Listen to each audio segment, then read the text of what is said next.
অশোক পটাশডাঙ্গা গ্রামে নতুন এসেছে। সে একটা কারখানায় কাজ পেয়েছে।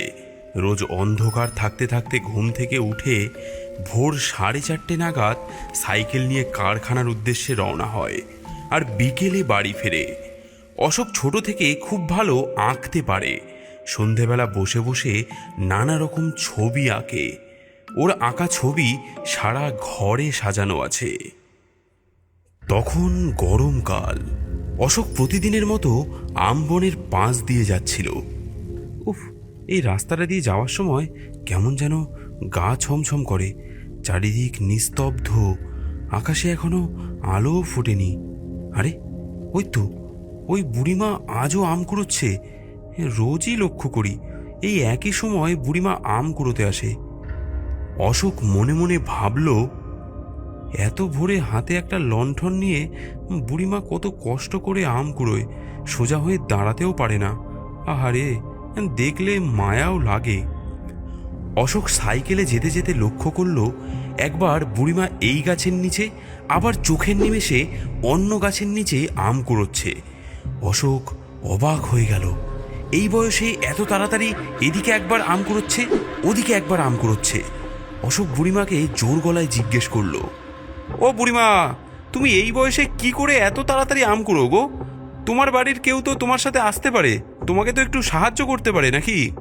তবে এই বয়সে তুমি অনেক ফিট আছো। বুড়ি হে হে করে হেসে বলল,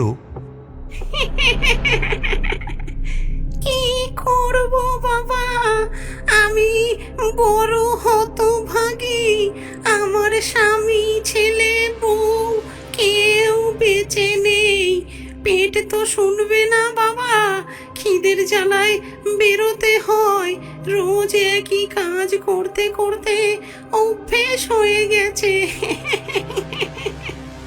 হ্যাঁ, সে তো ঠিক কথা। আমার একটা নাতনি আছে, সে ছাড়া আমার আর কেউ নেই। বাপ মা মোরা মেয়েটা আমার কাছেই থাকে। ও এই সময় ঘুমোয়।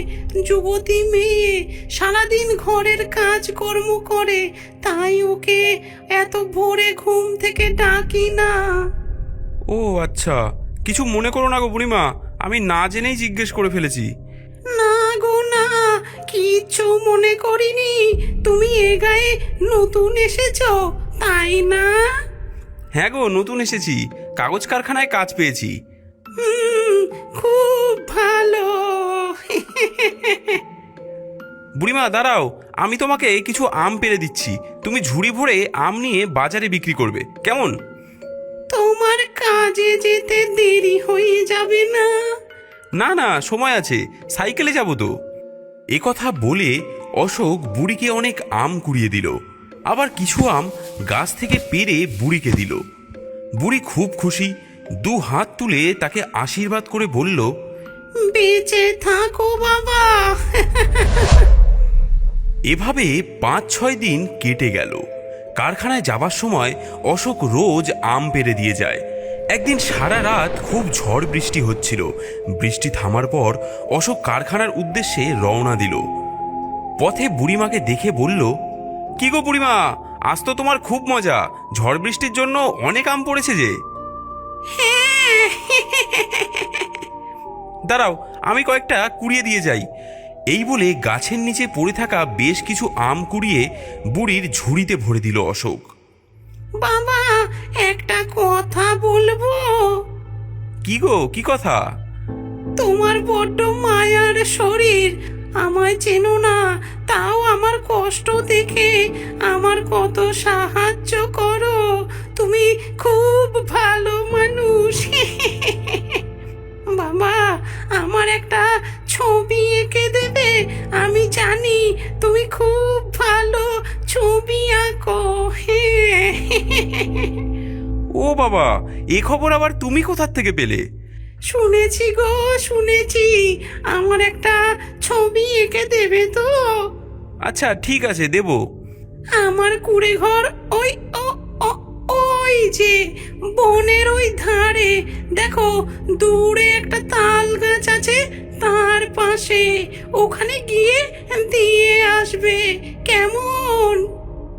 আচ্ছা বেশ। বেশি দেরি করো না কিন্তু, আমি ঘরে না থাকলেও আমার নাতি বাতাসের কাছে দিয়ে দিও, দুদিনের ভেতর দিও কিন্তু।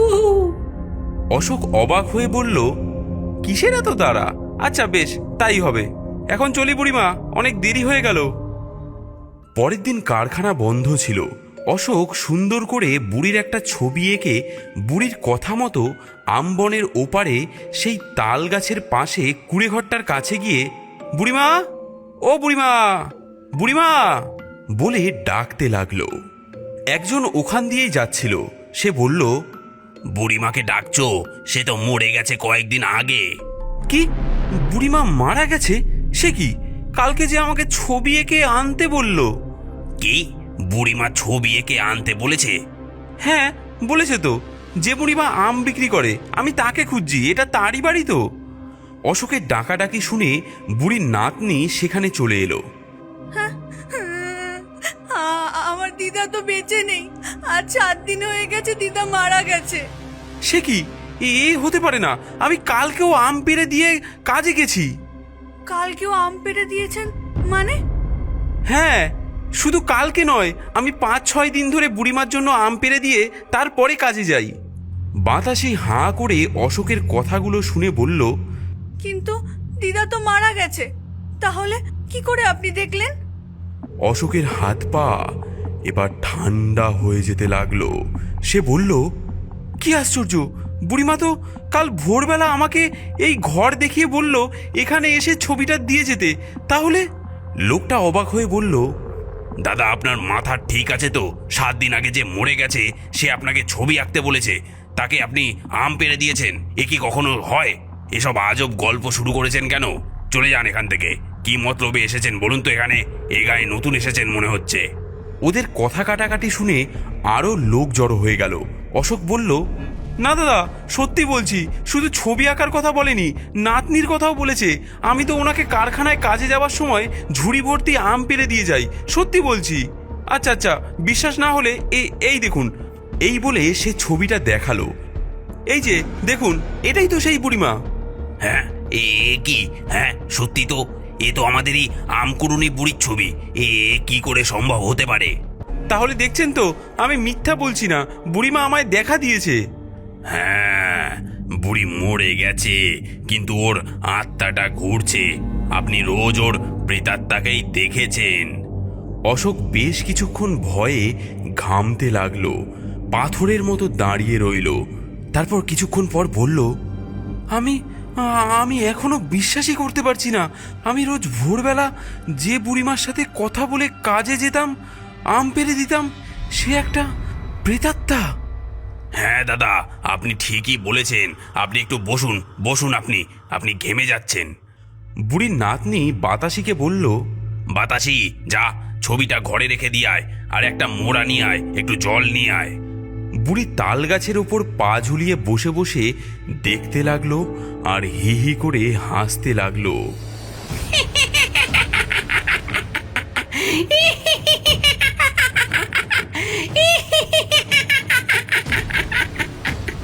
হাসি শুনে সবাই চমকে উঠল। তাকিয়ে দেখল সাদা কাপড় পরে ঘোমটা মাথায় বুড়ি গাছে বসে পা দুলিয়ে দুলিয়ে হাসছে আর বলছে, ওরে ও বাতাসি, ওই ছবি দিয়ে আমার শ্রাদ্ধ করিস?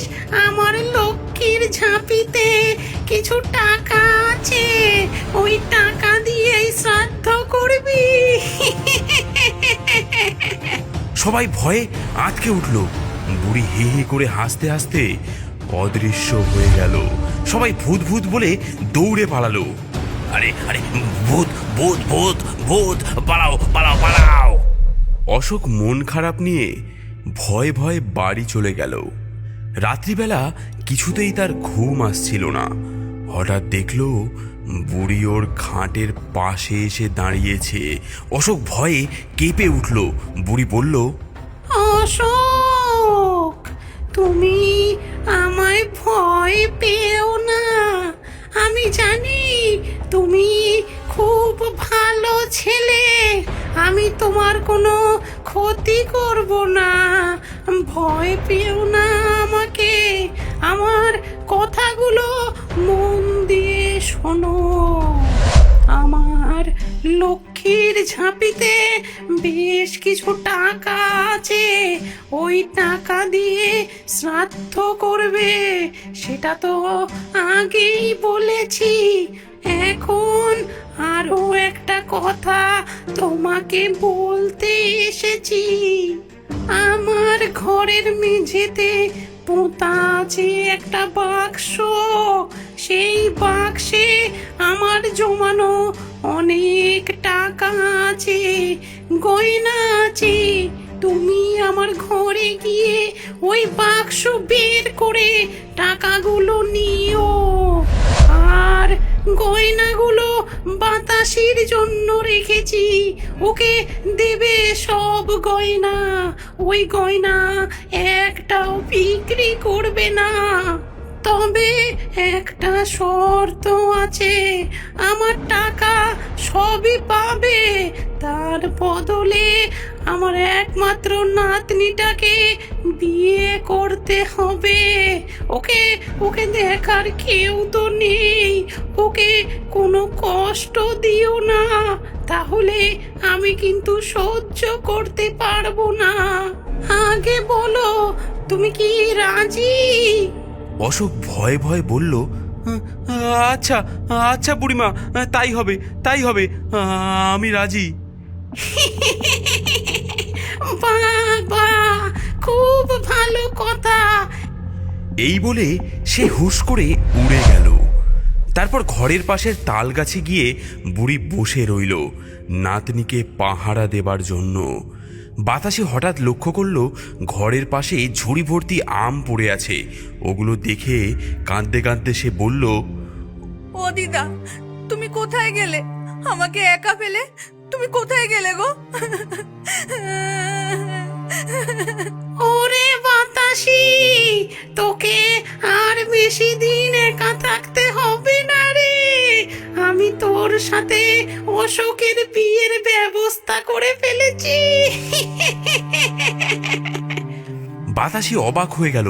বুড়ি হাসতে হাসতে অদৃশ্য হয়ে গেল।